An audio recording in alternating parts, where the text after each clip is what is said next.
A trilogia amorosa.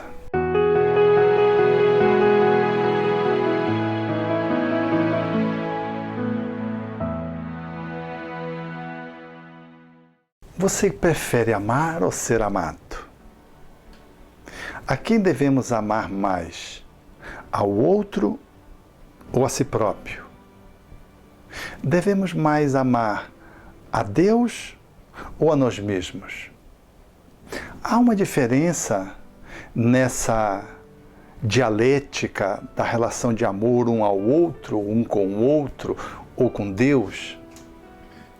Qual é o amor que eu mais tenho expectativa de experimentar? O que eu recebo ou o que eu dou? Eu sou feliz pelo amor que eu amo ou pelo amor que eu experimento em sendo amado? A felicidade está em amar ou em ser amado? A felicidade está porque somos amados por Deus ou porque amamos a Deus? Essas são questões que estão muito além do jogo de palavras.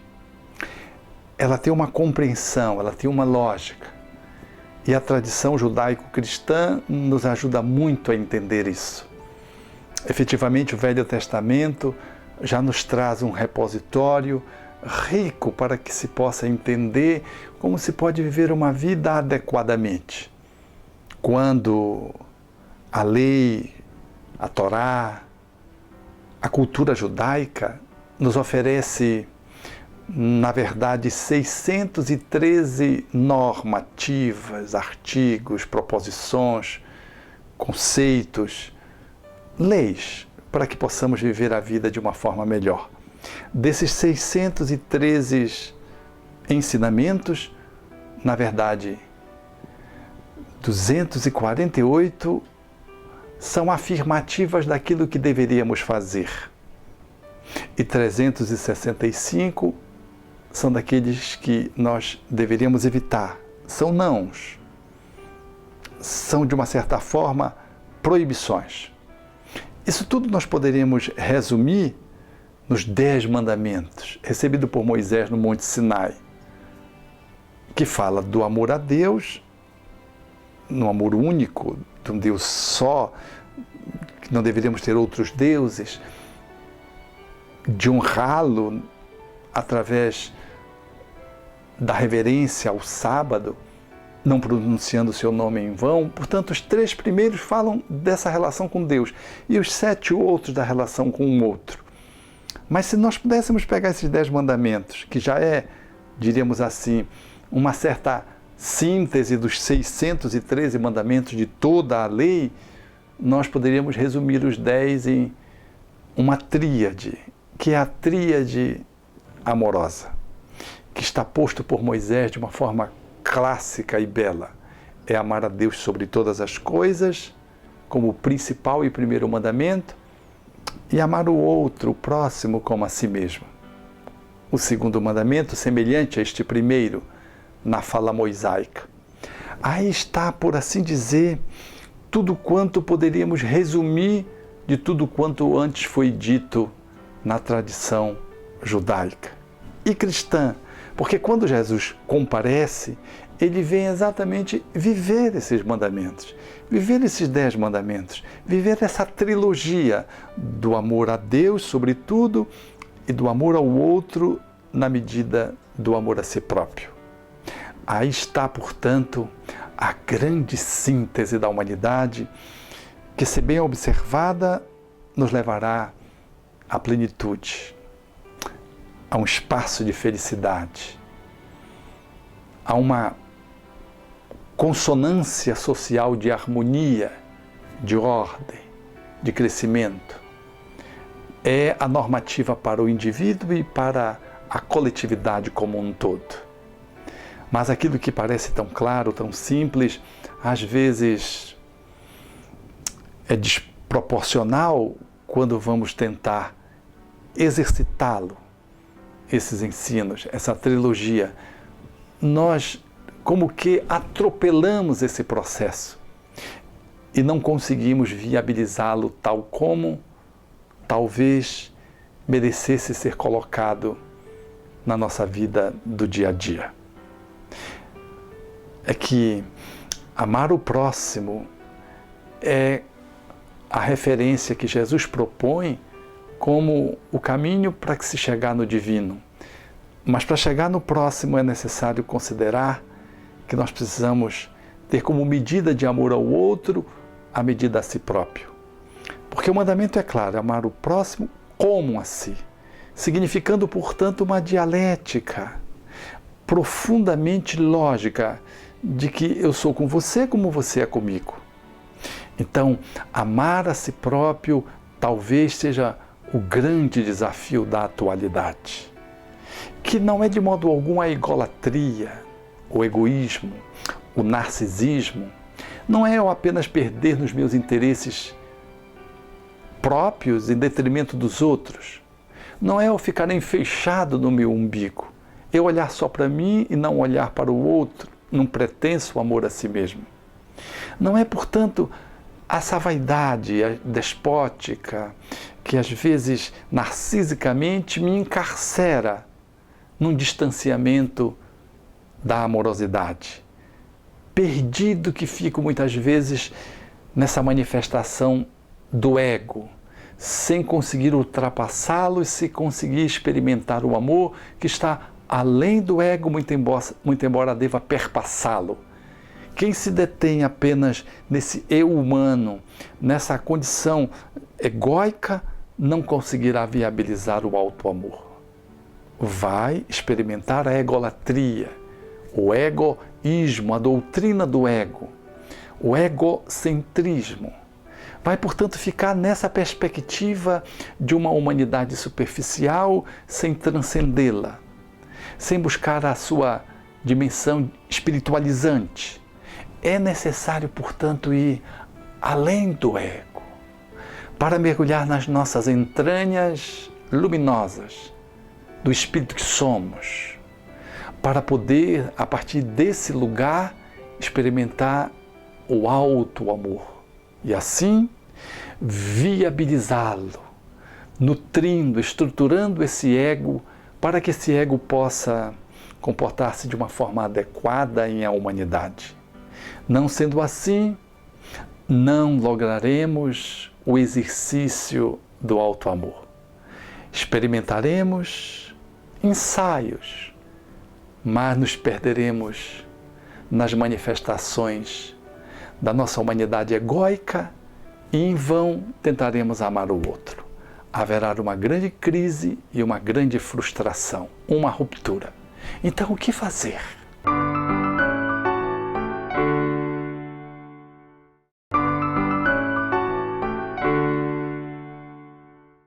Portanto, amor a si mesmo é o desafio que está posto na modernidade, do homem que está muito preso na sua aparência, mas não vai à sua essência, que cuida muito do seu corpo apenas, mas não vai à alma, que frequenta a academia para fazer a musculação, mas não faz a estética da academia do ser, da transcendência, não faz o embelezamento do espírito. E, portanto, ele fica numa periferia, vivendo mais a expressão da sua estética corporal, em detrimento, muitas vezes, da estética da sua transcendência interior profunda. Vive mais na objetividade, em prejuízo da sua subjetividade, que não são posições excludentes. Alto amor, uma viagem que devemos fazer para dentro, que inclui também o corpo, no cuidar do corpo, como bem postulou Allan Kardec em um Evangelho segundo o Espiritismo.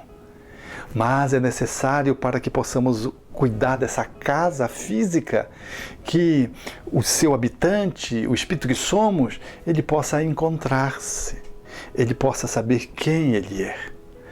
Para auto-amar-se é necessário ir ao encontro, agendar o encontro consigo mesmo e fazer um movimento de autoaproximação, de autodescoberta, de autodescobrimento, para que, em nos encontrando num processo de autoconvivência, possamos ir descobrindo o alto amor.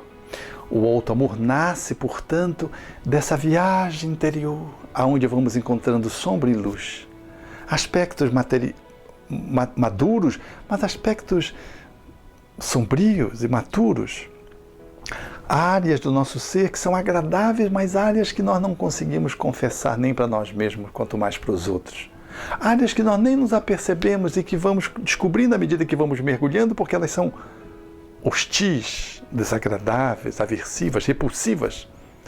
O alto amor é aquele que vai fazendo esse caminho para dentro e vai descobrindo esse terreno que tem pântano, mas tem área árida também, mas também tem um espaço fértil. Há flores e há espinhos. Há espaços sagrados e há espaços escusos. Há espaços que estão maduros, como um fruto sazonado, mas há frutos verdes internamente. Essas metáforas são para que possamos entender que somos um ser em processo de desabrochamento e de que o alto amor é podermos atualizar essa autopercepção e podermos dar conta de nós mesmos, procurando nessa abrangência do autoapercebimento aceitarmos-nos, sem mantermos um mecanismo de conformismo, mas sim autoaceitarmos para podermos fazer as elaborações, as transformações e as mudanças indispensáveis e que às vezes estão tardando e fazendo-nos adoecer interiormente, fisicamente e nas nossas relações sociais. Então, auto-amar-se é, portanto, marcar um encontro consigo próprio e diuturnamente, diariamente, fazer o que o Espírito Santo Agostinho sugeriu a Allan Kardec em O Livro dos Espíritos, conhecer-se, dando o balanço do seu dia moral, e assim podermos ir nos apercebendo de como é que nós funcionamos emocional, cognitivamente, como é que o nosso ser ele pulsa no campo da sexualidade, no campo da ansiedade, como é que nós lidamos com os princípios de família, os princípios morais, que vamos aprendendo aqui e acolá, se estamos atualizando-os ou não, ou se estamos em desacordo com esses princípios que apregoamos, ou que achamos que são válidos. E parece que às vezes há um descompasso entre os princípios que abraçamos e os princípios que vivemos, entre o que falamos e o que experimentamos enquanto conduta. Auto-amar-se, portanto, é fazer esse movimento de autoapreensão para podermos, nesse caminho, que é um caminho talvez muito longo, mas saboroso, quando nós nos desconectarmos dessa idealização de que somos seres absolutamente perfeitos, que não somos, ou de que somos pessoas absolutamente imprestáveis, que também não somos. Somos um ser em mutação, uma metamorfose ambulante na fala da música popular. Esse olhar que está além do corpo, que está além desta vida, onde nós vamos podendo perceber que nós somos um ser, que temos uma historiografia espiritual, que temos um futuro promissor, de que estamos em movimento no aqui e no agora, trazendo um acervo de conquista, de experiências, de lições, e que temos para diante todo um patrimônio a ser assimilado, a ser conquistado.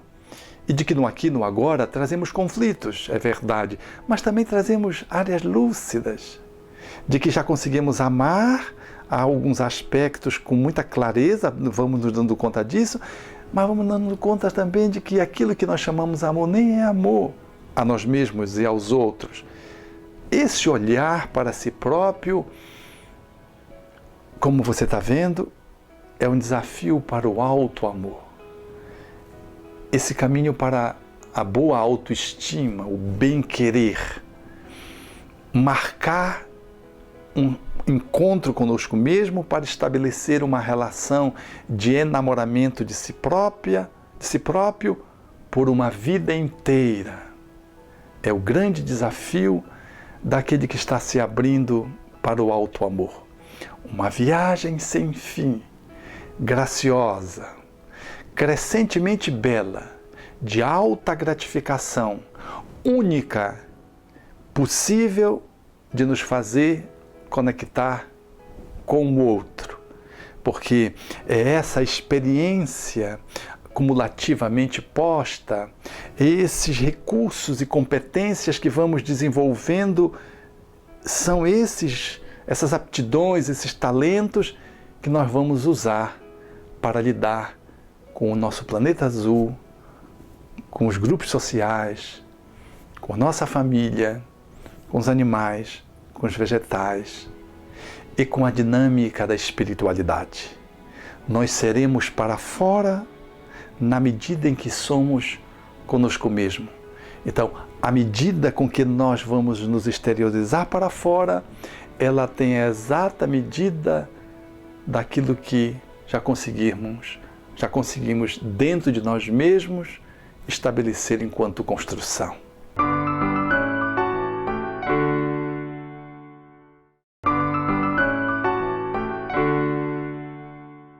Assim, vencido o desafio da compreensão do que representa o alto amor, esse caminho para dentro, agora podemos entender o que é o amor ao outro. Porque esse caminho para dentro, ele não pode ser feito em regime de solidão. O deserto, a montanha, o claustro, a clausura, ele pode me dar um nível de concentração, de meditação, desenvolvimento mental, mas efetivamente eu só ganho a competência amorosa, tal como Jesus propôs no seu tempo, quando eu me envolvo na relação. É só na convivência que eu consigo estabelecer o meu movimento de autoiluminação. Então esse alto amor que nós precisamos estabelecer, ele precisa do outro como contraponto. Só é possível amar-se na relação com o outro. Só é possível encontrar-se tendo o outro como referência para poder fazer esse caminho de percepção de si próprio. Então, o outro é o nosso espelho. As pessoas que convivem conosco, são elas que viabilizam o exercício de tudo quanto precisamos fazer para nos auto-amar. Então, o auto-amor não existe se não houver o outro. E à medida que ele vai se estabelecendo, surge então a possibilidade espontânea, inevitável, de amar o próximo, de amar aquele que está ao nosso lado. Então, amar o outro é uma decorrência daquilo que vai sendo construído enquanto auto-amor, que se exterioriza de uma forma natural como uma flor que se abre, perfumando-se, perfuma em derredor. Mas para que ela possa se abrir, ela precisa do contexto de fora, ela precisa de um ambiente em que ela possa fazer isso. Auto-amar-se, nós precisamos das relações sociais. E à medida que vamos consolidando e concretizando isso, esse auto-amor então se espraia no amor ao outro. Então, amar o outro é o reflexo do amor a si mesmo. Porque muitos fazem e confundem o amor ao outro como um movimento de autoalienação. Dedicam-se aos outros, fugindo de si próprios. Fazem de uma atividade pseudo-caridosa, na qual se entregam para servir aos outros, mas no movimento de desserviço a si mesmo. São mecanismos de escape, de culpabilidade, e essas ações que vão na direção do outro, desconectados de si próprio, elas se caracterizam por ser ações que não trazem qualidade, não trazem efetividade, não trazem afetividade. São caricaturas de amor. São ensaios que às vezes têm muito boa vontade, que trazem uma boa intenção, mas elas falecem porque elas não conseguem se concretizar fora, porque elas não têm o respaldo daquele que é o protagonista da ação em razão dele não se amar. Então, se nós não nos amamos, nós não conseguimos amar o outro.